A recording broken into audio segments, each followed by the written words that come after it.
ওই যে বললাম না রিসার্চ শুরুর আগে কীভাবে শুরু করবো, ইউনিভার্সিটিতে পড়াশোনা করা লাগে, এই জন্যই এটা ইউনিভার্সিটি। সাজেশনে তো অনেকগুলো মডেল আছে, MLA আছে, APA আছে, ASA আছে, মানে ভ্যানকুভার স্টাইল আছে, এভরিথিং আছে। ভয় পেয়ে কোনো কিছু থেমে রাখা যাবে না, বিশ্বের গবেষণার মতো কাজ করে ফেলতে হবে। ওরা পিয়ার রিভিউ করে, ব্লাইন্ড পিয়ার রিভিউ করে, সেখানে কোনো চেঞ্জ আসে নাই। এই দুটো যদি করতে পারে তাহলে সে দেখা যাচ্ছে মাস্টার্সের পরে অথবা অনার্সের পরপরই ভালো পাবলিশন থাকলে সে হাই স্টাডির জন্য বাইরেও যেতে পারে।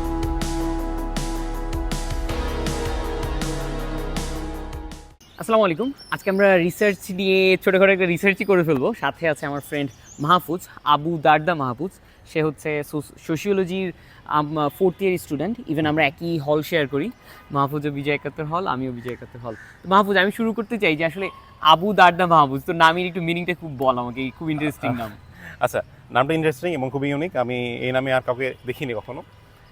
আবু দারদা হচ্ছে একজন সাহাবীর নাম। আচ্ছা, আর মাহফুজ মানে হচ্ছে এটা এসেছে লোহে মাহফুজ শব্দটা থেকে আর কি। মাহফুজ মানে হচ্ছে সংরক্ষিত।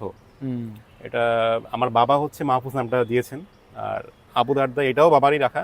তবে ফ্যামিলিতে আলোচনা আছে যে মানে মোটামুটি আমার বাবা, আম্মা, নানা, নানি, খালা, মামা সবাই মিলেই এই নামটা সিলেক্ট করছিলেন, আবু দারদা মাহফুজ। বুঝতে পারছি। তো মাহফুজের কিন্তু দুটো পাবলিকেশনস আছে। ইভেন মাহফুজ রিসার্চ খুবই ইনথুসিয়াজম আছে ওর মধ্যে, রিসার্চ নিয়ে কাজ করার আগ্রহ আছে। ইভেন মাহফুজের ক্ষেত্রে আমি একটু বলে রাখি, মাহফুজ এটা অবশ্যই ইনক্লুড করবে, সেটা হচ্ছে কম সিজিপিএ কিন্তু আসলে রিসার্চের একটা ব্যারিয়ার না, অ্যাকচুয়ালি ব্যারিয়ার না। হ্যাঁ, রাইট। যে কম সিজিপিএ ব্যারিয়ার না। তো এসব নিয়ে আমরা কথা বলবো এবং আজকের ওভারভিউ মাহফুজ খুব সুন্দরভাবে দেখাবে। তো মাহফুজ, আমাকে একটু ছোট্ট করে বল যে আজকের এই পুরো ভিডিওতে আমরা কি কি কভার করবো, ইভেন যারা ভিউয়াররা আছে তারা আসলে কিভাবে উপকৃত হবে। আচ্ছা, আজকের এই ভিডিওতে আমরা যেটা কভার করবো বেসিক্যালি একটা রিসার্চের জার্নিটা। আচ্ছা, শুরুটা কিভাবে করবে, শুরুর আগের শুরু। রাইট। কারণ আমি এমনিতেই রিসার্চে নেমে পড়লাম, এটা হয় না। সাঁতারটা জেনে পানিতে নামাটা ভালো। তো সাঁতারটা জানবে কিভাবে, মানে রিসার্চটা করবে কিভাবে, এইটা জানবে কিভাবে। আচ্ছা, আর প্রথমত হচ্ছে যে যেটা বললাম, সিজিপিএ ব্যারিয়ার না, কিন্তু আমরা পারসিভ করি এটা একটা ব্যারিয়ার। ব্যারিয়ারটাকে ব্যারিয়ার না বানাবো কেমনে, কিভাবে, এটা আলোচনা করব। আর তারপরে এমনি রিসার্চ করতে গেলে কিংবা এই প্রসেসের মধ্যে কী সব বিষয়গুলো আসে, যেইগুলো বিষয়গুলো জানা লাগে, এটুকুই নিয়ে আলোচনা করবো আর কি। বুঝতে পেরেছি। এবং আমরা এখন আছি বুয়েটের ক্যাম্পাসে, অসম্ভব সুন্দর ক্যাম্পাস। ইভেন এই বুয়েটের ক্যাম্পাসের মধ্যে আমরা এই রিসার্চ নিয়ে আলোচনা করব। তো সব কিছু মিলে আজকের ভিডিওটা অবশ্যই পুরো ভিডিওটা দেখা অনুরোধ থাকবে এবং রিসার্চ নিয়ে সব কিছু মাহফুজ আলোচনা করবে। ওকে,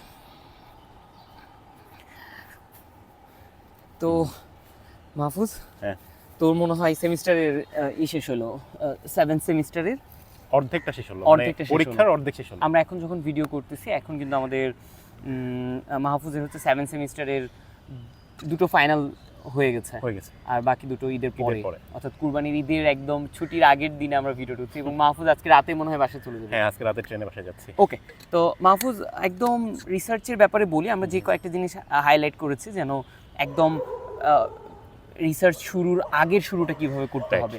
তো শুরু করি একদম তোর আগে একটু রিসার্চ ব্যাকগ্রাউন্ডটা একটু সবাইকে বলে রাখ, যেন ইনিশিয়ালি স্টুডেন্টরা বুঝতে পারে বা আমরা যেন এটা করতে পারি যে আচ্ছা মাহফুজের কাজগুলো অ্যাটলিস্ট কী কী। আচ্ছা, আমার রিসার্চের ব্যাকগ্রাউন্ডটা মূলত তেমন আসলে বলার মতো কিছু না। আচ্ছা, আমি 3rd ইয়ারে যখন ছিলাম তখন আমি প্রথম একটা রিসার্চের কাজ শুরু করেছিলাম আর কি। সেটা পাবলিশড হয়েছে গত বছর ডিসেম্বর, 25 সালের ডিসেম্বরে। এটা ছিল মূলত বাংলাদেশের চিনি শিল্পের ইতিহাসটাকে বের করা। আচ্ছা, হ্যাঁ, বাংলাদেশের চিনি শিল্প নিয়ে অনেক কাজ হয়েছে, কিন্তু এটার যে ইতিহাসটা, বিশেষ করে প্রত্নতাত্ত্বিক যেই বিশ্লেষণ দিয়ে ইতিহাসটাকে বের করা, এটা নিয়ে কাজ হয়নি। তো আমার যিনি সুপারভাইজার ছিলেন, উনি কুমিল্লা ইউনিভার্সিটির আর্কিওলজি ডিপার্টমেন্টের বর্তমান চেয়ারম্যান, আচ্ছা, ডক্টর সোহরাব স্যার। স্যারের সান্নিধ্যে এসে আমি এটার ব্যাপারে আরও বেশি আগ্রহ তৈরি হয়। আর তারপরে হচ্ছে এটা নিয়ে কাজ করা শুরু করি। তো আমি বলে রাখি, আর্কিওলজি কিন্তু সোশ্যাল সায়েন্সেরই একটা সাবজেক্ট। আচ্ছা, আর বাংলাদেশে আর্কিওলজি মনে হয় এখন মাত্র 4টা জায়গাতে পড়ানো হয়। তো সেই জন্য একটু আগ্রহ নিয়ে কাজটা শুরু করা, এটা ছিল প্রথম কাজ, পাবলিশড হয়েছে। আর দ্বিতীয় যে কাজটা করেছি সেটা হচ্ছে একটা সরকারের বৃত্তির আওতায়, আমাদের সরকারি প্রতিষ্ঠান বাংলা একাডেমি, ওরা 3 মাস মেয়াদি একটা গবেষণার বৃত্তি দেয়। এই গবেষণার বৃত্তির যে প্রকল্প, এই প্রকল্পের আওতায় মোট 550 জনের একটা মানে অ্যাপ্লিক্যান্ট ছিল। 550 জন টোটাল অ্যাপ্লিকেন্ট ছিল আর কি। তার মধ্যে ওরা 40 থেকে 50 জনকে ওরা বৃত্তিটা দিয়েছে আর কি। ওকে। তো সেখানে আলহামদুলিল্লাহ আমি নিজেও সিলেক্ট হয়েছিলাম, এটা গত বছর। সেটার প্রজেক্টের কাজটা শেষ হয়েছে হচ্ছে এবছর জানুয়ারিতে। অর্থাৎ পুরো ফান্ডিংটা বাংলা একাডেমি থেকে ছিল? পুরো ফান্ডিংটা বাংলা একাডেমি থেকে ছিল।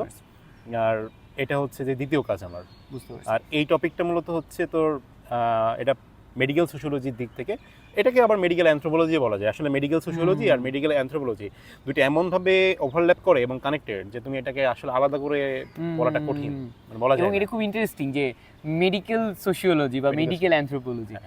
তো তারপর মানে এটা কেন আসলো, তো এই যে যখন আমি তোর আমার যে ইয়েটা চিনি শিল্পের যে ইতিহাস নিয়ে যখন কাজ করলাম, তখন তো আর্কিওলজিক্যাল অনেক এভিডেন্স নিয়ে আমার কাজ করতে হয়েছে। আচ্ছা। তো আর্কিওলজিক্যাল এভিডেন্স নিয়ে যখন আমি কাজ করছি, তখন দেখলাম আসলে আমাদের যে ইতিহাস, আমাদের যে মানব সংস্কৃতিতে এই দেশের মানুষের এই ইতিহাসটা তো অনেক পুরনো। এই যে পুরনো ইতিহাস নিয়ে খুঁজতে গিয়ে মানুষের জীবন, আদিবাসীদের জীবন, এটা নিয়ে আমার আগ্রহটা তৈরি হয়। সেখান থেকেই আমার যে দ্বিতীয় যে পাবলিকেশন যেটা আর কি, ওইখান থেকেই আসা। এবং আদিবাসীদের যে মেডিকেল বিহেভিয়ার, এটা নিয়ে কাজ করাটা মূলত এই টপিকের উপরেই ছিল আর কি। বুঝতে পারছি। সো আচ্ছা মাহফুজ, এই যে দুটো রিসার্চ, এগুলো কোন জার্নালে বা ইভেন পাবলিকেশনসের ব্যাপারে এটা একটু যদি বল। আচ্ছা, আমার প্রথম যেটা ছিল আর কি আর্কিওলজির, এটা হচ্ছে আর্কিওলজি হিস্ট্রি রিলেটেড একটা জার্নালে পাবলিশ হয়েছে। এটা একটা ইন্টারন্যাশনাল জার্নাল এবং এদের এডিটর মাইন্ডটা অনেক সমৃদ্ধ। আর দ্বিতীয় যেটা, এটা হচ্ছে তোমার বাংলা একাডেমির যেই আমাদের এই সরকারি যে নিয়ম আর কি, এটা আমাদের লেখাটা লিখে তাদের কাছে সাবমিট করে দিতে হয়। দেন তারা রিভিউ করার পরে ওটা আবার আমি একটু এডিট করে ফাইনাল সাবমিশন করতে হয়। তো এটা আসলে পাবলিকেশন কোনো জার্নালে পাবলিশ হয় না, এটা ওদের যেই নথিতে জমা থাকে আর কি। এবং এর বিনিময়ে ওরা আমাকে একটা সার্টিফিকেট দেয়, যেটার ভ্যালু অ্যাড করে আর কি। বুঝতে পারছি। সো এই সার্টিফিকেটটা এখন আমার বেসিক্যালি আমার পাবলিকেশনের যে প্রমাণ, ওই সার্টিফিকেটটা। বুঝতে পারছি। অর্থাৎ যেই স্টেজে গিয়ে আমরা স্টুডেন্টরা, এবং আমি এখানে একটু বল মাহফুজ, যে একদম তো শুরুর যে বিশেষ করে এই চিনি শিল্পের যে এই রিসার্চটা, এটা একদম কোন ইয়ারে তোর চিন্তা আসে যাচ্ছে আমি ইউনিভার্সিটির এই ইয়ারে শুরু করছি? আচ্ছা, আমি আসলে এটা যদি বলি, সত্য বলতে গেলে আসলে যেটা বলতে হবে, এটা আসলে ইউনিভার্সিটিতে এই চিন্তাটা আমার মাথায় আসেনি। আচ্ছা। এটা আরো আগে। আমি তো আসলে ছোটবেলা থেকে আমার আসলে বিভিন্ন জায়গা এক্সপ্লোর করার একটা আগ্রহ আমাদের ছিল। আর আমার বাসাতে আমি খুবই একটা একাডেমিক পরিবেশটাই পেয়েছি আর কি। আমার শহরটাই ছিল একাডেমিক একটা শহর। এটা হচ্ছে ঝিনাইদহ জেলা, কোটচাঁদপুর উপজেলা শহর। এবং এইটা মানুষ যারা গিয়েছেন তারা জানেন, এটা এত সুন্দর একটা একাডেমিক পরিবেশ ওই শহরে। তো আমার যে স্কুল বিল্ডিংটা, আমার যে এলাকাটা, এটাই কিন্তু হচ্ছে চিনি শিল্পের একটা অন্যতম প্রধান বাণিজ্য কেন্দ্র ছিল। আচ্ছা। হ্যাঁ। আর আমার শহরের নিচে, মাটির নিচে, বেশি গভীরেও যাওয়া লাগে না, কারণ 150 বছর আগের তো, মানে 5-6 ফিট গভীরে গেলেই মানে প্রচুর এভিডেন্স আছে আর্কিওলজিক্যাল।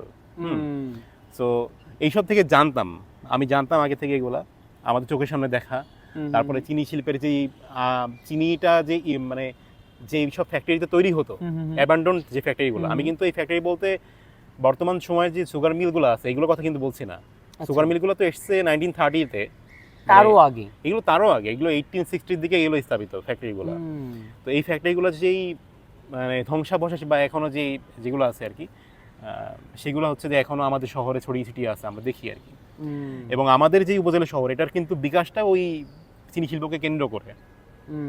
এক একটা শহর আমাদের দেশের এক একটা শহর কিন্তু এক একটা শিল্প, এক একটা ব্যবসাকে কেন্দ্র করে বিকাশ হয়েছে। বুঝতে পারছি। ঠিক আছে, আমাদের শহরটা হয়েছে চিনি শিল্পকে কেন্দ্র করে। এই সময়টা রিসার্চের যে এটা নিয়ে একটা গবেষণা করা যায়, এটা কখন থেকে ভাবা শুরু? হ্যাঁ, এটা নিয়ে যে গবেষণা করা যায়, এটা নিয়ে আমার ভাবনাটা শুরু হয়েছে যখন আমি এই এইচএসসি দিয়েছি, বাট ঢাকা ইউনিভার্সিটিতে ভর্তি হয় নাই এরকম একটা টাইমে, তখন চিন্তা করলাম যে এটা নিয়ে তো অনেক কাজ করা যায়। আমি পড়ে দেখি যে এই সম্পর্কে কি কি লেখা আছে। আচ্ছা। আসলে যেটা দেখলাম যে সাফিসিয়েন্ট লেখা আসলে নাই, বিশেষ করে একাডেমিক লেখা নাই। হ্যাঁ, বিভিন্ন মানুষ বিভিন্নভাবে লিখেছেন, এটা নিজেদের মতো করে লিখেছেন, নিজেদের মতো বই লিখেছেন, কিন্তু একাডেমিক যে লেখা ওটা নাই। তখন এবার এটা মাথার মধ্যে তো আছে এই চিন্তাটা, আমি এবার এটাকে মোটামুটি একরকম মাথার মধ্যে রেখে দিয়ে আমি আমার একাডেমিক শুরু করলাম ইউনিভার্সিটিতে। ফার্স্ট ইয়ার গেল, সেকেন্ড ইয়ারের শেষের দিকে এসে আমার সঙ্গে ঘটনাক্রমে পরিচয় হলো হচ্ছে কুমিল্লা ইউনিভার্সিটির আর্কিওলজি ডিপার্টমেন্টের চেয়ারম্যান সৌরভ স্যারের। আর এই পরিচয়টা হওয়াটা একটা নাটকীয় ব্যাপার আর কি। এটা হয়েছে, আমি জাদুঘরে যেতাম, আমি এখনো প্রতি 2 সপ্তাহ পর পর একবার এখনো জাদুঘরে যাই। তাই? এবং আমি ওই একবারে গেলে পুরোটা দেখে আসি এমন না, আমি বিভিন্ন টপিক দেখে দেখে আসি। আচ্ছা আচ্ছা। সো এই অভ্যাসটা আমার মধ্যে ছিল। স্যারের সঙ্গে জাদুঘরের থ্রুতেই পরিচয়। স্যার যেহেতু আর্কিওলজির মানুষ, জাদুঘরেই তার কাজ। তো তারপরে স্যারকে কথায় কথায় বললাম আমাদের এই কাজটার কথা, যে স্যার এরকম আমার এলাকাতে এরকম একটা গবেষণার জায়গা আছে। স্যার তখনই বললেন যে এটা নিয়ে আমরা গবেষণা করব, তুমি আমার সঙ্গে থাকো। তারপরে স্যার আমাকে কুমিল্লায় দাওয়াত দিলেন তার ইউনিভার্সিটিতে। তার নিজস্ব একটা ল্যাব আছে কুমিল্লা ইউনিভার্সিটির পাশে। আচ্ছা। হ্যাঁ, মানে এটা অন্য কোনো টিচারের কতগুলো আছে আমি জানি না, বাট ওনার ওই রকম জায়গাতে একটা ল্যাব আছে শুধু গবেষণা করার জায়গা। ওই ল্যাবে আমি গিয়ে থেকে কয়েক মাস ধরে একটা থেকে গবেষণা করছি স্যারের কাছে। তো তারপরে এই তো মোটামুটি কাজটা শেষ করছি গত বছর জুন জুলাইয়ের দিকে, কাজটা ফাইনালি শেষ করছি। লেখাটা ম্যানুস্ক্রিপ্ট লেখা শেষ করছিলাম।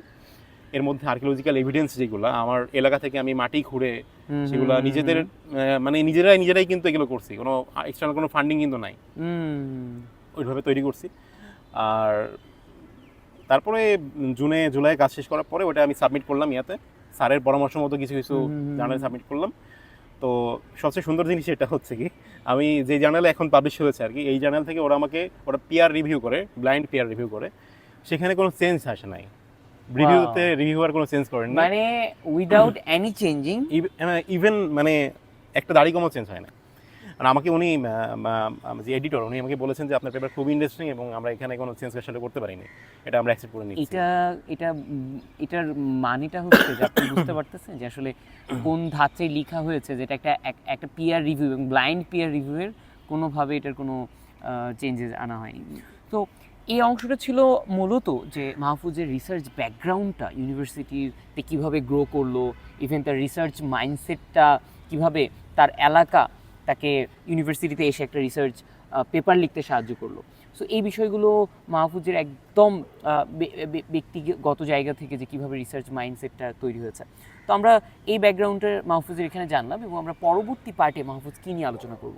পরবর্তী পার্টে আমরা আলোচনা করব যে আমার আসলে আরও রিসার্চ করার ইচ্ছা ছিল। আচ্ছা। আমি একদম মানে বললাম না আমার এই রিসার্চের যে আগ্রহটা, এটা তো অনেক আগের, এইচএসসি তারও আগের আর কি, স্কুল লেভেলের সময় থেকে। তো সেখানে কেন আমি মানে মাঝখানে একটা ছেদ পড়েছে বুঝতেই পারতেছো, university first year second year কেন করিনি। তো এইগুলো একটু আলোচনা করবো আর কি, যে বাস্তবতা শুধু আমাকে না অনেক স্টুডেন্টকেই এটা ফেস করতে হয়। তো আরেকটা বলে রাখি, মাহফুজ কিন্তু এখানে বারবার ইনক্লুড করেছিল যে সেটা হচ্ছে একদমই যারা বিশ্ববিদ্যালয়ের প্রথম বর্ষের শিক্ষার্থী, যারা রিসার্চ নিয়ে চিন্তা করছেন, যারা ইভেন টিচার যারা হতে চায়, রাইট, এই ক্ষেত্রে তো অবশ্যই একটু হোল্ড অ্যান্ড টাইট রিসার্চের বিষয়, একটু ধৈর্য নিয়ে বিষয়গুলোকে জানতে হবে, শিখতে হবে। ইভেন মাহফুজ তার প্র্যাকটিক্যাল যে নলেজ সেটা কিন্তু আমাদের সাথে শেয়ার করবে। ওকে ফাইন, খুব ভালো, কুকুরের নয়েজ। ইভেন কেমন আলোচনা হয়েছে? অনেক ভালো দোস্ত, ন্যাচারাল। বেশি ডিটেইলস বলে ফেলছি? বেশি ডিটেইলস, বাট ইটস ওকে, কারণ রিসার্চের অডিয়েন্স হচ্ছে খুব সিলেক্টিভ, সো যারা দেখবে অ্যাট লিস্ট পুরোটা দেখবে। তো এই পর্যায়ে আমরা আলোচনা করছিলাম, এটা আমাদের নেক্সট পার্ট, আমরা একটু ভিতরে চলে আসছি। এটা হচ্ছে ডিপার্টমেন্ট অফ কেমিক্যাল ইঞ্জিনিয়ারিং, বুয়েটের মধ্যে। তো বুয়েট সিলেকশন করার পিছনের আমি একটু বলি, মাহফুজ রেকমেন্ড করছে অবশ্যই বুয়েটের, যে বুয়েটের ভিতরের পরিবেশটা অনেক সুন্দর। ইভেন এই তো সব কিছু মিলে মাহফুজ, হ্যাঁ আমরা এখন যেটা আলোচনা করছিলাম, আমরা এখন আলোচনা করতে চাচ্ছিলাম যে ফার্স্ট ইয়ার থেকে যখন কেউ যদি স্বপ্ন দেখা শুরু করে যে আমি একজন ভালো রিসার্চার হতে চাই অথবা আমি একজন ভালো ফ্যাকাল্টি হতে চাই, এটা কিন্তু এখানে তো অনেক ব্যারিয়ার্স থাকে ফার্স্ট ইয়ার, রাইট, মানে প্রচুর ব্যারিয়ার্স, মানে এই স্বপ্ন দেখাটা একটা ব্যারিয়ার্স। কেমনে? এইটা আসলে কারোর দোষ দিয়ে লাভ নেই। যেটা হয় কি, এটা আসলে ফার্স্ট ইয়ারে যেই সব ছেলেমেয়েরা আসে, অবভিয়াসলি তো স্বপ্ন থাকে যে এইখানে সবচেয়ে ভালো যে জীবনটা, টিচারদের মতো হব, এটা দোষের কিছু না। কিন্তু যেটা হয় কি, মানে টিচারদের মতো হতে গেলে যেই রেজাল্টের প্রয়োজন, এটা কিন্তু সত্য যে টপ নচ রেজাল্ট হওয়া প্রয়োজন। হ্যাঁ, এইটা অনেকের থাকে না। আর দ্বিতীয়ত অনেকে মনে করে শুধু রিসার্চ করলেই হয়তো বা টিচার হওয়া যাবে। আচ্ছা, দুইটার মধ্যেই কিছু মানে সমস্যা আছে, দুইটা জানাশোনার মধ্যেই। তো এইটার কারণে অনেকের মধ্যে স্বপ্নটা ভেঙে যেতে পারে। আর দ্বিতীয়ত যেটা হয় কি, মানে ফার্স্ট ইয়ারের একটা ছেলে অথবা সেকেন্ড ইয়ারের একটা ছেলে, সে তো একদমই ফ্রেশ লেগ, রিসার্চ সম্পর্কে হয়তো বা খুব বেশি কিছু জানে না। তারা হচ্ছে যখন একটা রিসার্চ করতে চাচ্ছে, টিচারের কাছে বলছে কথাটা, টিচাররা তখন দেখেন যে যেটা হয় কি, টিচাররা তো আসলে অনেক ব্যস্ত। তুই তো জানিস যে আমাদের ইউনিভার্সিটি টিচাররা তো একাডেমিক্সের পাশাপাশি অনেক পলিসি মেকিংয়ের মতো জায়গাতে থাকেন, অনেক ব্যস্ত। তারা তখন যেটা করেন যে তারা জিজ্ঞেস করেন তোমার রেজাল্টটা কেমন। অনেক টিচারে জিজ্ঞেস করতে পছন্দ করেন যে তোমার রেজাল্টটা কেমন, কারণ একটা স্টুডেন্ট রেজাল্ট ভালো হলে পসিবিলিটিস থাকে যে উনি ভালো রিসার্চার হতে পারবেন, যদি এটা সবসময় সত্য না থাকেন, একটা পসিবিলিটিস থাকেন। তো তখন এটা কথা জিজ্ঞেস করেন। আমার অনেকে দেখা যাচ্ছে রেজাল্ট খারাপ থাকে বলে টিচাররা একটু কটু কথা বলে ফেলেন, টিচার হয়তো বা ইচ্ছা করে বলছেন না, কিন্তু ওই স্টুডেন্টের হয়তো বা খারাপ লাগছে যে আমার যে তোমার সিজি কম, তুমি এটা করো, রিসার্চে আসিও না। রাইট। আমি এটা মনে হয় মাহফুজের আমার একটা অভিজ্ঞতা এটা আছে, এটা আমি মাহফুজের অভিজ্ঞতা। হ্যাঁ এটা আমার অভিজ্ঞতা যে আমি তখন সেকেন্ড ইয়ারের শুরুর দিকে একদম, মানে ফার্স্ট ইয়ারের শেষ দিকে সরি, তখন আমার মাথায় আসলে কি অনেক দিন ধরে আমি বিভিন্ন আইডিয়াস, বিকজ হচ্ছে আমি যে বাসায় একাডেমিক পরিবেশ পেয়েছিলাম, তখন থেকে আমি যেহেতু বাংলাদেশের বিভিন্ন বিষয় আশয় নিয়ে আমার একটা জানার আগ্রহ ছিল। এই জানার আগ্রহটা নিয়ে ক্যাম্পাসে যখন আমি আসি, সোশ্যোলজি যখন পড়া শুরু করি, তখন দেখলাম আসলেই তো এখানে তো অনেক কাজের জায়গাও আছে, বিকজ আমার সাবজেক্টও তো অনেক ভালো। তখন যখন আমি আগ্রহের কথাটা স্যারদেরকে বললাম, বিশেষ করে আমি একজন স্যারকে বলছিলাম, স্যারদেরকে বলা ভুল হবে, তো ওই শিক্ষক আসলে হয়তো বা আমার সিজিপিএটাও জানতে চাইছেন, তখন আমি আমার ফার্স্ট সেমিস্টারের সিজিপিএটা বললাম। তো অবভিয়াসলি আমার ফার্স্ট সেমিস্টার সিজিপিএটা ছিল তখন ক্লাসে সবার মধ্যে লাস্ট। আচ্ছা হ্যাঁ, মানে এটা 3 নিচে এবং অনেক নিচে, 2.6 এর মতো আর কি, এরকম সিজিপিএ ছিল ফার্স্ট সেমিস্টারে। তখন স্যার যখন জিজ্ঞেস করলেন, আমি বললাম স্যার আমার এই সিজিপিএ। স্যার তখন বললেন যে আসলে এটা তোমার জন্য রিসার্চ করাটা কঠিন, এই কথাটা একটু কটুভাবে বললেন। বুঝতে পারছি। সেটা আমি আর বলতে চাচ্ছি না। তো তখন আমি আসলে একটু ডিমোরালাইজড হলাম যে আসলে না, আমার জন্য হয়তো এইগুলো না, কিন্তু মনের মধ্যে তো ওই যে জানার আগ্রহটা রয়ে গেছে, সুপ্ত হইলেও তো রয়ে গেছে যে আমি তো তখন এবার আমার ফ্রেন্ড, ক্লোজ ফ্রেন্ড, বিশ্বরের নাম বলতে হবে, জাহিদ, সোশিওলজিতে আমার ব্যাচমেট, আমার বন্ধু, আমার অনেক কাছের বন্ধু জাহিদ। জাহিদ আর আমার আরেকজন বন্ধু আছে, ও আমার এলাকারই, আমাদের ইকোনমিক্সে পড়ে, আমাদের ব্যাচমেট নিশান, মহসিন হলের। নিশান আর জাহিদ দুইজন মিলে আমাকে একদিন বুঝালো অনেক যে তোর মাথায় অনেক আইডিয়া আছে মাহফুজ, তুই আইডিয়াগুলোকে একটু আমাদের হেল্প কর, অ্যাটলিস্ট নিজে করিস বা না করিস আমাদেরকে হেল্প কর। আর ওরা তো বলতেছে তুইও পারবি, তুইও থাক। তখন এবার আমার আসলে নাইমে পড়া রিসার্চ কি জানা, ওই যে বললাম না রিসার্চ শুরুর আগে কিভাবে শুরু করব, এটার উত্তরটা হচ্ছে এখানে যে শুরুর আগে তুমি শুরু করতে হলে তোমাকে দুটো জিনিস মানতে হবে। একটা হচ্ছে তোমার জানার আগ্রহ থাকতে হবে প্রচুর। এই বেসিক যে ইনস্টিংক্ট, মানে তোমার মধ্যে জানার আগ্রহ, তুমি যদি এটা নিজের মধ্যে না রাখো তাহলে আসলে রিসার্চ হবে না। আর দ্বিতীয়ত সেটা হচ্ছে কটু কথা শুনতে হবে, এবং কটু কথা আসলে এখনও শুনতেছি আমি ট্রুলি। আচ্ছা, আমি কিন্তু আমার সিজিপি এখনও কিন্তু কমই আছে। আমি শুরু থেকে গ্র্যাজুয়ালি ভালো করতেছি, সিজিপি এগুলো আমার পরবর্তী সেমিস্টারে ভালো হয়েছে।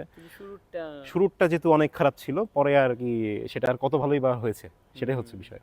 তো এখনও কটু কথা শুনি যে আরে ও রিসার্চ করে লাভটা কি, ওর তো অ্যাপ্লাই করতে পারবে না কোনো জায়গাতে। হ্যাঁ, সো এটা কি একরকম মিথ বলা যায়, বা এটা কি বলা যায় যে ইভেন আমরা যেহেতু একদম শুরুর দিকে স্টুডেন্টদের নিয়ে কথা বলছি বা ব্যারিয়ারগুলো নিয়ে কথা বলতেছি, তো এটা একটা ব্যারিয়ার যে তার সিজিপিএ কম, ইভেন আরও বেশ কিছু ব্যারিয়ার থাকতে পারে। এর মধ্যে দিয়ে একটা স্টুডেন্ট আসলে কিভাবে ওভারকাম করার জন্য আসলে যেটা প্রয়োজন সেটা হচ্ছে একটা সাপোর্ট। সাপোর্ট? হ্যাঁ, আমার ক্ষেত্রে এই সাপোর্টটা দিয়েছেন ওই যে আমার বন্ধু। আমি বাবা মার কাছ থেকে আমি শুরু থেকে আজকে প্রত্যেকটা বিষয়ে আমি সাপোর্ট পেয়ে আসছি। আর আরেকজন আছেন যার নামটা একটু বলতে হবে, আমি যদি সেটা হচ্ছেন যে আমার খালু হন, উনি ডক্টর ABM আশরাফুজ্জামান। উনি আমাদের ঢাবির আইন বিভাগের প্রফেসর, সহযোগী অধ্যাপক। সো আমার খালু যেহেতু এরকম একজন মানুষ আমাদের পরিবারের মধ্যে আছেন, এবং তিনি আমাকে অনেক ছোটোবেলা থেকে জানতেন, মানে অনেক ছোটোবেলা, মানে বুঝতেই পারতেছি একদম মানে বাচ্চাকাল থেকে উনি আমাকে জানতেন। তো আমার মধ্যে যেই জানার আগ্রহটা ছিল এটা সম্পর্কে উনি অবগত ছিলেন আর কি। তো ওনার কাছে আমি যখন এই বিষয়গুলো শেয়ার করতাম যে আঙ্কেল আসলে আমি তো পারবো না, মনে হয় আমার দ্বারা হবে না, উনি তখন বলতেন যে না না, কে বলছে তুমি পারবা, মানে উনি যে ইন্সপিরেশনটা আমাকে দিতেন, মোটিভেশনটা আমাকে দিতেন, এবং উনিও যেহেতু একজন ঢাকা ইউনিভার্সিটির একজন প্রফেসর, ওইটা আমাকে অনেক বেশি পুশ করছে। তারপরে পরবর্তীতে ওই যে আগ্রহটা শুরু করলাম, তারপরে আমি একটা রূপপুরে আমার একটা কাজ ছিল, রূপপুরের 12 মাইল বিদ্যুৎ কেন্দ্র এই এলাকাটাতে আমি একটা কাজের প্ল্যান নিয়ে আমি আর নিশান, আমার যারা একটা ফ্রেন্ডের সাথে কাজ করতাম, কাজটা শেষ করি নাই আমরা ইচ্ছা করি আর কি, বিকজ আমি অন্য জায়গাতে ব্যস্ত হয়ে গেলাম। ওটা আমরা শুরু করছিলাম, ডাটা কালেকশনও করছিলাম। তারপরে এবার তোর হচ্ছে যে আমার সোশ্যোলজি অফ এনভায়রনমেন্ট বলে একটা কোর্স ছিল, ওটা doctor M Anwar Hossain sir ওই কোর্সটা নিতেন আর কি। তো স্যারের হচ্ছে ওই কোর্সে আমাদের একটা অ্যাসাইনমেন্ট দিয়েছিলেন এবং বলছিলেন যে ওইখানে সবাই নিজেদের আলাদা আলাদা টপিকে এটা অ্যাসাইনমেন্টটা করবে এবং সবাই ঢাকার বাইরে যাবা। সো আমি গেছিলাম আসলে ব্রাহ্মণবাড়িয়াতে, ওইখানে জেলেদের মধ্যে একটা সার্ভে মতো করছিলাম আর কি, একদিনে গিয়ে যতটুকু হয়। তো এই যে ঘটনাগুলো, মানে এইগুলো কিন্তু রিসার্চ কেন্দ্রিক কাজ, যে আমি একটা জায়গাতে যাচ্ছি, মানুষের সাথে কথা বলছি, তাদের এক্সপিরিয়েন্সগুলো শেয়ার করতেছি, তারপরে সেটা আমি অ্যাসাইনমেন্ট হিসেবে আবার লিখছি, প্লাস হচ্ছে রূপপুরে গেলাম, যেটা আমি ডাটা কালেকশন করলাম। এই যে সব কিছু কিন্তু রিসার্চের কিন্তু প্রসেস। শুরু করার এই যে বিষয়গুলা, যে তুই যেটা বললি যে ব্যারিয়ারগুলো থেকে কীভাবে ওভারকাম করবে, এই যে এটাই, যে একজন ভালো গাইডলাইনদের মতো মানুষ থাকতে হবে। সেটা আমি আমার ফ্রেন্ড এবং আমার যিনি প্রফেসর খালুর কথা বললাম, ওনার কাছ থেকে আমি পেয়েছি। আর ওই যে নেমে পড়তে হবে, বুঝতে পারছি। একটু একটু স্টাডি করতে হবে। স্টাডি কেমন, তুমি বেসিক জিনিস জানো, অনলাইনে এখন অনেক রিসোর্স আছে, তুমি জানো না। জাস্ট ChatGPT-কে তুমি লেখো যে আমি ফার্স্ট ইয়ারের স্টুডেন্ট, ফার্স্ট সেমিস্টারে পড়ি, আমি রিসার্চ করতে চাই, আমার ফিল্ড হচ্ছে আমি সোশ্যোলজি পড়ি, আমি কীভাবে শুরু করতে পারি, সেই তোমাকে গাইডলাইন দিয়ে দিবে। তুমি প্রথমে এই বইটা পড়ো, এই বইয়ের এই চ্যাপ্টারে এই টপিক লেখা আছে, এরকম প্রচুর বই আছে। তো আমি মনে করি যে আসলে ব্যারিয়ারটা আসলে নিজেই নিজেই আসলে ব্যারিয়ার। আমি যদি ওই যে কথাগুলো কটু কথাগুলো শুনে যে আমি 3-4 মাস বসেছিলাম, হ্যাঁ এইটাই হচ্ছে ব্যারিয়ার ছিল।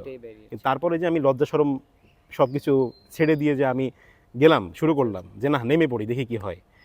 হ্যাঁ, সিজিপিএ যা হয় হোক, হ্যাঁ অবভিয়াসলি পাশাপাশি চেষ্টা করছি ভালো করার, কিন্তু it is a continuous process, এখনো চলতেছে, ভালো এখনো করতে পারিনি। বুঝতে পারছি। এই আর কি। তাহলে এই হচ্ছে বিষয়। আমরা শুরুতেই আসলে দেখলাম যে মাহফুজের রিসার্চ ব্যাকগ্রাউন্ডটা কি বা কি কি বিষয় নিয়ে সে রিসার্চ শুরু করেছিল, এন্ড এখন আমরা জানলাম যে আসলে কিভাবে ব্যারিয়ারগুলোকে ওভারকাম করা যায় এবং কি কি ব্যারিয়ার থাকে, যদিও ইন ডিটেইলসে আমরা জিনিসগুলোকে আগাচ্ছি। সো মাহফুজ, এই পরের পার্টে আমরা আসলে কি নিয়ে আলোচনা করব? হ্যাঁ, পরের পার্টে এবার আমরা যাবো যে বেসিক্যালি সে তো রিসার্চের ব্যাপারটা কখন শুরু করবে। আচ্ছা, এতক্ষণ তো কথা বললাম যে সে আসলে কিভাবে শুরু করতে পারে, বা শুরুর আগে আসলে কিভাবে ধাক্কাটা খায়, কখন শুরু করবে। আচ্ছা। হ্যাঁ, অনেকেই ফার্স্ট সেমিস্টারে আমাদেরকেও বলে, এখন ফোর্থ ইয়ারে যেহেতু আছি, হ্যাঁ ফার্স্ট ইয়ারের ছেলেমেয়েরা আমাদেরকে বলে যে ভাইয়া আমি কিন্তু এখনই কাজ করতে যাচ্ছি। তো এই বিষয়গুলো কিভাবে হ্যান্ডেল করব, সেটাই আমাদের পরের পার্টে আমরা জানাবো। ওকে, ঠিক আছে।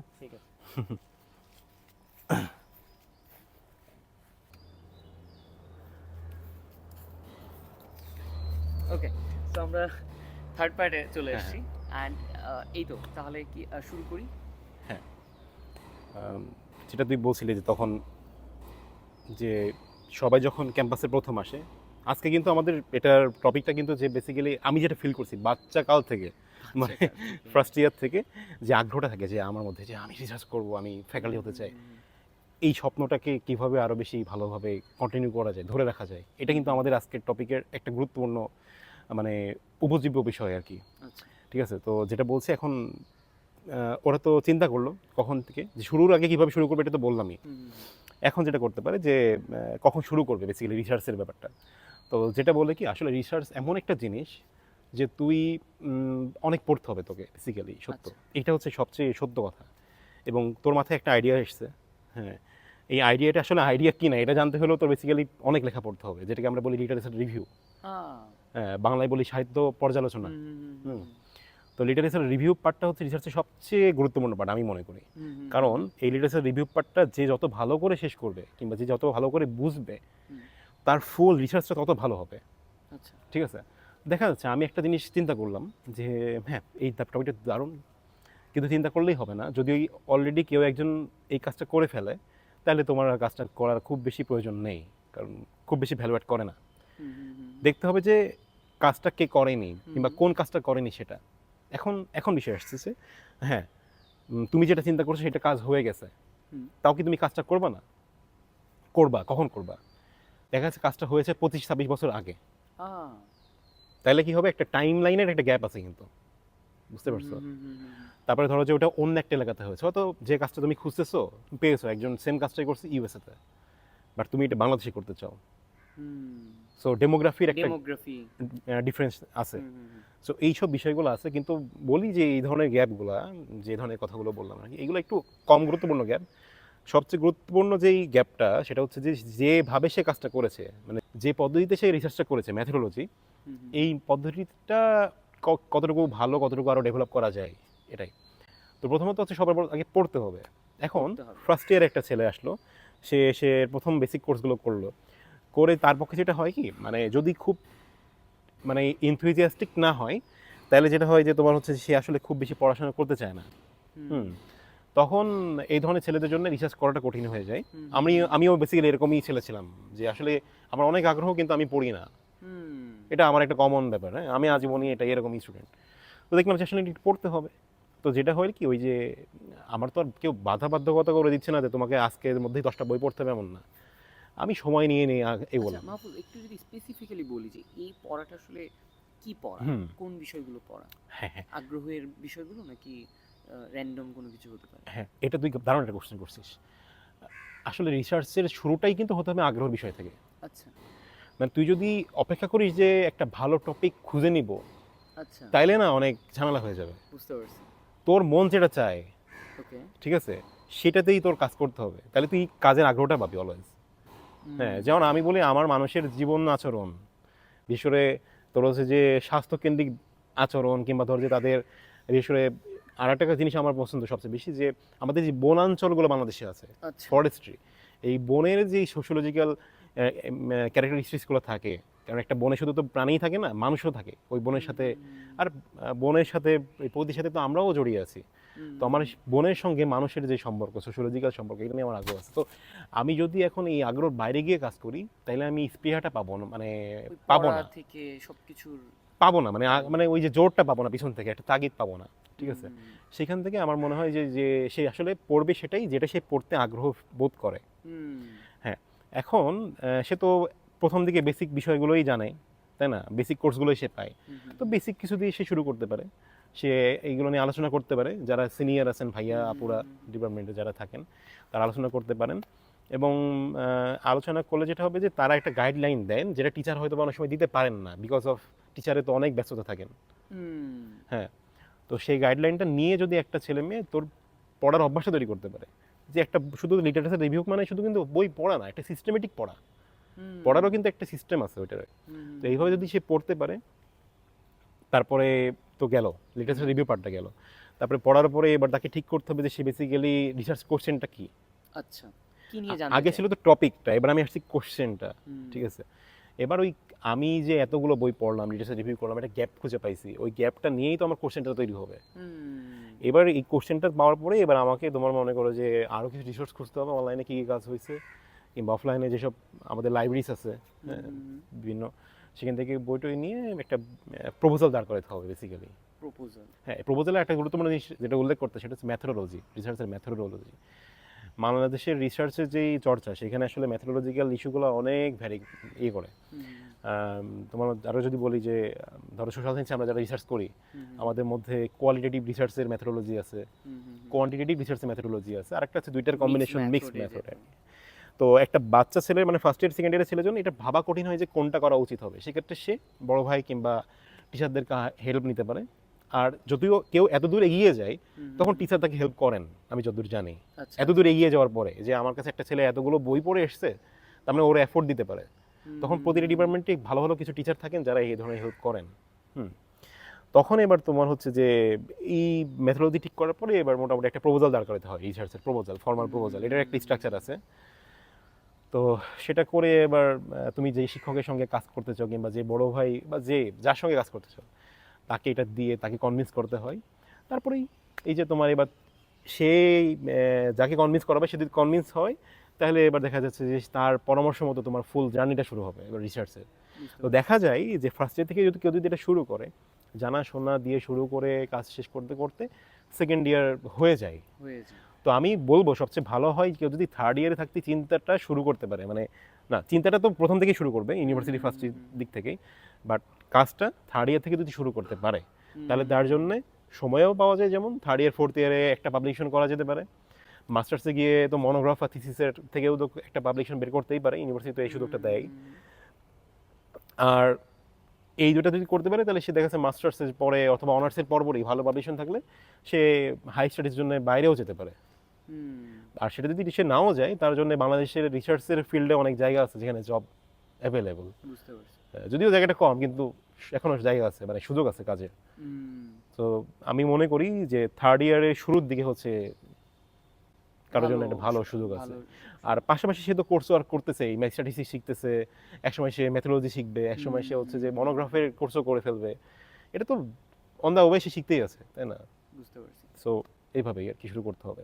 ওকে, সো এই ছিল আসলে রিসার্চ নিয়ে আমাদের একরকম থার্ড পার্ট বলা যায়, একদম শুরু থেকে আমরা মাহফুজের ব্যাকগ্রাউন্ড শুনলাম, ব্যারিয়ারগুলো শুনলাম, ইভেন এখন আসলে রিসার্চ প্রসেসটা কিভাবে শুরু হচ্ছে সেই বিষয়টা। মাহফুজ, তো আমরা এরপরেই আমরা আসলে কি নিয়ে আলোচনা করব? এরপরে যেটা আসলে যে এত কিছু তো করলাম, এত কিছু করলাম। আমি টিচারদের সে কটু কথা শুনলাম, আমি রিসার্চ করলাম, third year third year fourth ইয়ারে থাকতেই এরপরে কি? ওকে, তো পরের বারে আমরা লিখি এটাই আলোচনা করা যায় কিনা। বুঝতে পারছি। আর এখানে একটু ছোট একটা বিষয় জিজ্ঞেস করি যে ফার্স্ট ইয়ার বা আমরা যে রিসার্চগুলো করি এগুলো কি অবশ্যই রিসার্চ প্রপোজাল রেডি করে কারোর সাথে করতে হয়? ইভেন কেউ যদি চায় যে না আমি ইন্ডিপেন্ডেন্টলি রিসার্চ করি উইদাউট কোনো কারো সাথে ছাড়া, হ্যাঁ, এটা কি? এটা একটু যদি আমি নিজের অভিজ্ঞতা থেকে বলি তাহলে মনে হয় ব্যাপারটা আরো রিয়েলিস্টিক হবে আর কি। ওকে ওকে। যেটা হয় কি, আমি আমার যে ফার্স্ট আর্টিকেল যেটা আমি বললাম আমার জাদুঘরের মাধ্যমে সৌরভ স্যারের সঙ্গে পরিচয়, আর তারপরে তার সঙ্গে মৌখিকভাবে আলোচনা করতে করতেই আমাদের রিসার্চের ঠিক হয়ে গেছে যে আমরা কি করতে যাচ্ছি। আমার কিন্তু এখানে কোনো ফর্মাল প্রপোজাল স্যারকে দেওয়া লাগেনি, বরং প্রপোজাল বাদেই শুরু করছে। এবং আমার তুই এটা বিশ্বাস করবে না, মানে আমার শুধু স্যারের ওখানে গিয়ে আমার কোনো খরচও হয় নাই। যত বই আছে যত টাইপিং সব কিছু স্যারের ওইখানে ফুল স্যারের খরচে। আমার খরচ কিছু কিছু ছিল, সেটা হচ্ছে আমি যাচ্ছি কুমিল্লাতে বারবার, আবার আমি আমার বাড়িতে ফিরে এসে আমি ওই যে আর্কিওলজিক্যাল যে এভিডেন্সগুলো বের করছি মাটির নিচ থেকে, আমার কিছু কিছু খরচ ছিল, কিন্তু বেশিরভাগ খরচই আসলে স্যার করেছেন। তো আমি বলবো যে আমার জন্য সেকেন্ড ইয়ারে যখন আমি স্যারের সঙ্গে আমার যখন পরিচয় হলো, আমার ওই আর্টিকেল করার জন্য আমার না এই ফর্মালি এত কিছু আগানো লাগেনি। এবং এতে করে যেটা হয়েছে যে আমি ইনফর্মালি যখন স্যারের কাছে গেছি শিখলাম, তখন আমার মধ্যে একটা কনফিডেন্স গ্রো করছে যে না, ইনফর্মালি তো হয়, এত এত ফর্মালিটিস বাদেও তো রিসার্চ করা যায়। এইটা অনেক বড় একটা পুশ, বড় একটা মোটিভেশন আমার জন্য ছিল। তো সবসময় যে ফর্মালিটিস লাগে এমন না, তবে যেটা হয় কি, মানে এখন যেহেতু প্রচুর মানুষ রিসার্চ করতে যাচ্ছেন এবং দেখা যাচ্ছে যে টিচাররাও চান যে স্টুডেন্টও কিছুটা জেনে আসুক। তো একটা স্টুডেন্ট যদি নিজে থেকে প্রপোজাল লিখে টিচারের কাছে নিতে পারে, তো টিচার বুঝবেন তখন যে না, এ আসলে এই প্রপোজাল পর্যন্ত লিখতে পারে, তবে তার মধ্যে সামথিং আছে, কিছু একটা আছে তার মধ্যে, মানে সেটাকে আমি একবারে ফেলাই দিব না। বুঝতে পারছি। এই জন্য আমি বললাম যে প্রপোজাল নিয়ে যাওয়া উচিত, তাহলে টিচার একটু স্টুডেন্টকে সময় দিতে পছন্দ করে। আর তুমি যদি প্রপোজাল না নিয়ে যাও, মৌখিকভাবে বলো, সেক্ষেত্রে যেটা হয় কি, ওইটা আসলে ওই যে সিন জোন মেসেজ যেমন সিন জোনে পড়ে থাকে না, তো স্যারের আসলে ওই তোমার সিন জোনে থাকার সম্ভাবনাই বেশি হয়ে যায়। এই জন্য বললাম যে ফর্মালি নিয়ে গেলে ভালো, না নিয়ে হলে তো খুবই ভালো, ঠিক আছে? কারণ একটা মানুষ যখন শুরু করে একটা কাজ, সে করতে করতে সব কিছু শিখে যাবে। আর যে বেসিক্যালি রিসার্চ লিখতে জানে, সে প্রপোজাল তার জন্য কিছু না, আমি মনে করি এটা কিছু না আসলে। আর ইন্ডিপেন্ডেন্টলি যদি কেউ শুরু থেকে করতে চায়, যে এটা কি একটু কঠিন হয়ে যায় একা রিসার্চ করাটা? একা করারও একটা থাকে। হ্যাঁ, মানে সবচেয়ে বড় কথা, আমাদের জীবনের যে কোনো জায়গাতেই একা করা যে কোনো কিছু কঠিন হয়ে যায়। আমি বললাম যে আমার জার্নিতে যেমন আমার কিছু মানুষ ছিল, ফ্রেন্ড ছিলেন, তারপর আমার খালুর কথা বললাম। সো আমি আত্মীয়, পরিবার এবং আমার বন্ধু বান্ধবের মধ্যে যেই সাপোর্টটা আমি পেয়েছি, হ্যাঁ, তারা অনেক, আমার বন্ধু বান্ধবদের ওরা রিসার্চ আমার জানতো না, কিন্তু ওরা আমাকে পুশ করেছে। এর ফলে যেটা হয়েছে কি, আমি আরও একটু সিনিয়র যারা জানেন, তাদের কাছে গিয়ে আমি জানার চেষ্টা করেছি, ভাই আসলে এটা কীভাবে কাজ করে, একটা ইন্ট্রোডাকশন লেখার জন্য আমার কী কী বিষয় মাথা রাখতে হবে, একটা সাইটেশন কীভাবে করব। সাইটেশনে তো অনেকগুলো মডেল আছে, MLA আছে, APA আছে, ASA আছে, মানে ভ্যানকুভার স্টাইল আছে, এভরিথিং আছে, মানে কত রকম আছে। তো কোনটা আমি চুজ করব? তারপরে APA মডেলটা এখন সবচেয়ে বেশি চলে আর কি। APAটা কীভাবে আমি বুঝবো নিজের মতো করে, আমি যাতে ম্যানুয়ালি করলে এটা সঠিক হয়, এই যে জানাশোনাটা, এই জন্য আসলে ওই যে বড় ভাইদের হেল্প লাগে, ঠিক আছে? বড় ভাই, বড় আপু, হ্যাঁ, শিক্ষকরা যদি এগিয়ে আসেন তো খুবই ভালো, তারাই হেল্প করেন নর্মালি। আর বড় আপু বড় ভাইরা তো করেনি। তো যেটা বলবো কি, একা একা করাটা আসলে কঠিনই হয়ে যায়। যদি কারোর হেল্প পাই তো সেটা তার জন্য খুব ভালো। হ্যাঁ, এর বাইরেও এক্সেপশন থাকে, যারা একা একা সময় দিয়ে একাই অনলাইন থেকে সব কিছু পড়ে নিয়ে রিসার্চ নিয়ে নিজেকে ডেভেলপ করছে, তাদের জন্য তো এটা আরও খুবই ভালো। সে হচ্ছে নিজে নিজে শিখছে, তাই না?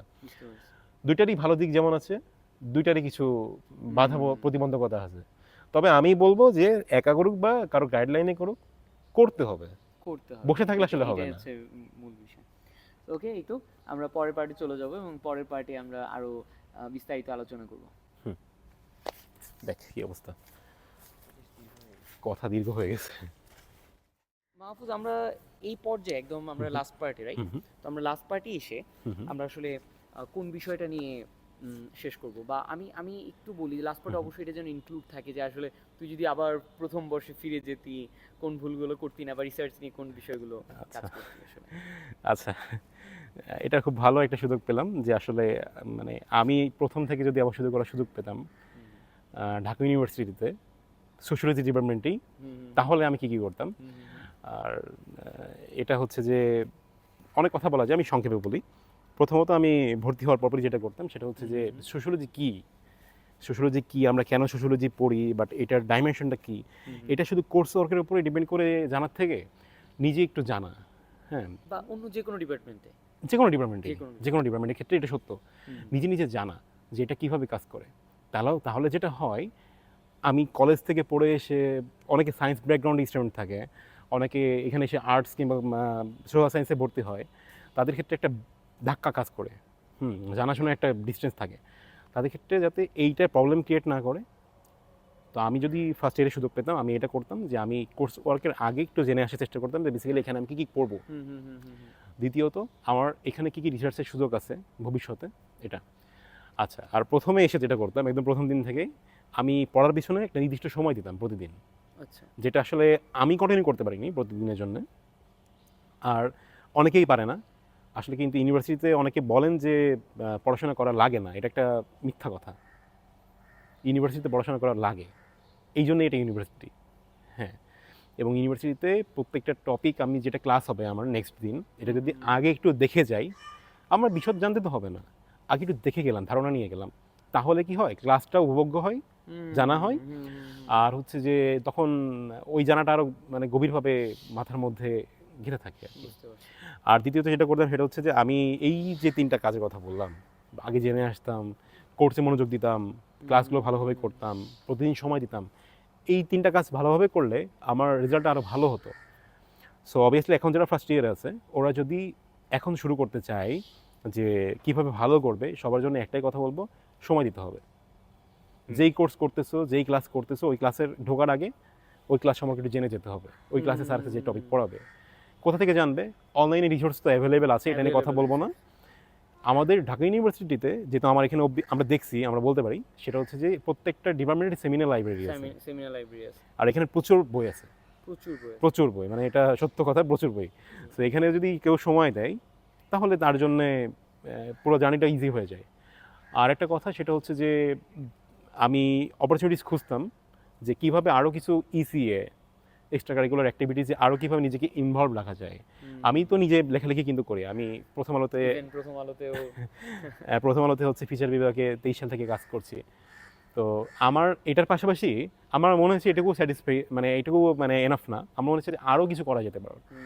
ক্লাবিংস, তারপরে তোর হচ্ছে যে ওই যে ভলেন্টারি যে কাজগুলো আছে, এগুলোতে থাকতে পারলে কী হয়, সিবিতে এগুলো ভ্যালুয়েট করে। সে যদি পরবর্তীতে যে কোনো জায়গাতে, বাংলাদেশেই জব করুক, বিদেশেই পড়তে যাক, অথবা বিদেশেই জব করুক, এইগুলো তাকে একাডেমিক সিজিপিএ রেজাল্ট যেমন ভ্যালু অ্যাড করে, এগুলো অনেক বেশি, আরও বেশি ভ্যালু অ্যাড করে থাকে কিছু কিছু জায়গাতে। বুঝতে পারছি।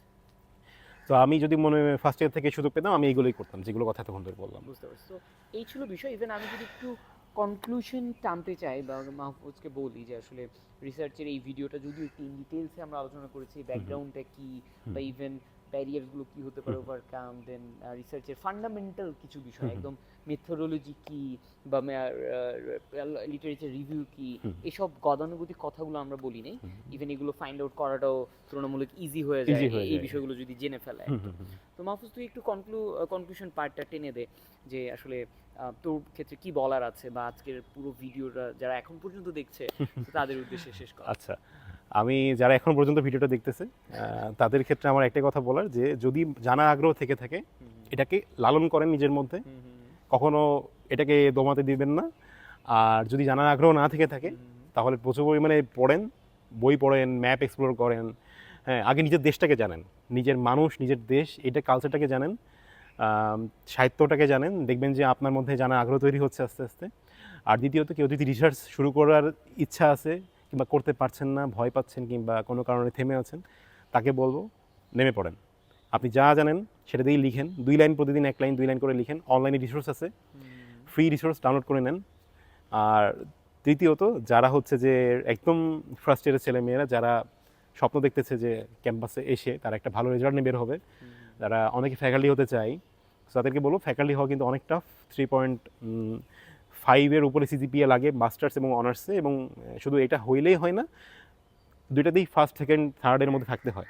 হ্যাঁ, সো তাদেরকে বলবো যে সব কিছু বাদ দিয়ে পড়াশোনাতে ফোকাস করতে, আর পড়াশোনা আর পাবলিক স্পিকিং, মানুষের সাথে কথা বলা, কমিউনিকেশন করা, এইগুলোতে মনোযোগ দিলে হয়ে যাবে। হ্যাঁ, আর আমি মনে করি যে আজকের যে পুরো আমাদের যে আলোচনা সব কিছুর একটাই কথা, ভয় পেয়ে কোনো কিছু থেমে রাখা যাবে না, বিশেষ করে গবেষণার মতো কাজ করে ফেলতে হবে, এই হচ্ছে কথা। তো এই তো মাহফুজের এরকম আরও লার্নিং আমরা সামনে জানবো, ইভেন মাহফুজের রিসার্চ নিয়ে আমরা টুকটাক সব কিছু ডিকোড করার চেষ্টা করব। সো এই তো রিসার্চ নিয়ে মাহফুজের এত সুন্দর আলোচনা, অবশ্যই আমি মাহফুজের সাথে আপনারা যেন যোগাযোগ করতে পারেন কোনো প্রয়োজনে, সেই বিষয়ে আমি এখানে ইনক্লুড করব। So thank you Mahfuz, even যারা জুনিয়র আছে বা যারা সিনিয়র আছেন বা যে কেউ আই গেস এই ভিডিও থেকে অনেক উপকৃত হয়েছে। আমি সেটাই আশা করি, আর তোমাকে অনেক ধন্যবাদ আসিফ, আমাকেই চুজ করার জন্য, এরকম একটা টপিকের জন্য। যাক, আর হচ্ছে যে আমিও কথা বলতে পেরে ভালো লাগছে আমার আজকে, কারণ আমি মনে হয়েছিল যে আমার এই কথাগুলো কোথাও বলা প্রয়োজন। তো যারা এতক্ষণ ধরে দেখবে তাদেরকেও ধন্যবাদ আমাকে এতক্ষণ ধরে শোনার জন্য। সবাই ভালো থাকবেন। সবাই ভালো থাকবেন।